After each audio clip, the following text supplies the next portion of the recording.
এমারিয়ম তোর মায়েরে কোরবানির আগেই কয়ে থইলাম যে ভাবি কুরবানির মোর একটু প্যাডা গোডা দিও আর একখান পাও দিও।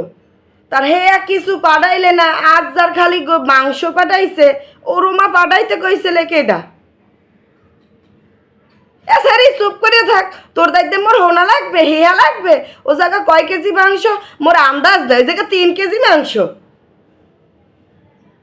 ওই কুরবানিটা কি তোর তোর মার বাইদেছে না মোর বাইদেছে যে মুই একটু প্যাডা গোটা পাইলাম না?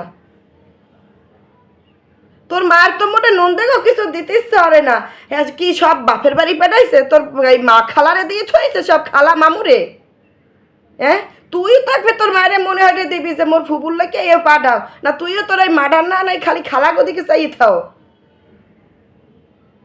বাইরে তো শেষ, হেটাই তো এখন আর খোঁজ খবর লয় না।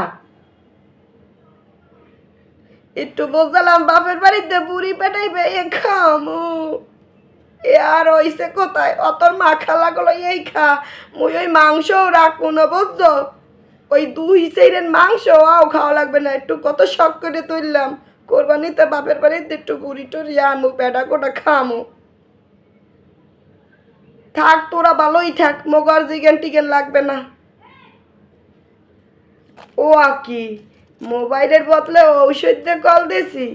একটা মাস অসুস্থ থাকতে থাকতে এখন সব দিক গেছে আড়াইয়া, শরীরটা এখনো ভালো হইতেছে না। একটা মাস অসুখ, ওষুধ খাইতে খাইতে মাথায় আর কামড় না। সবাই একটু মোর লেগে দোয়া করেন দেই যেন তাড়াতাড়ি সুস্থ হয়ে যায়।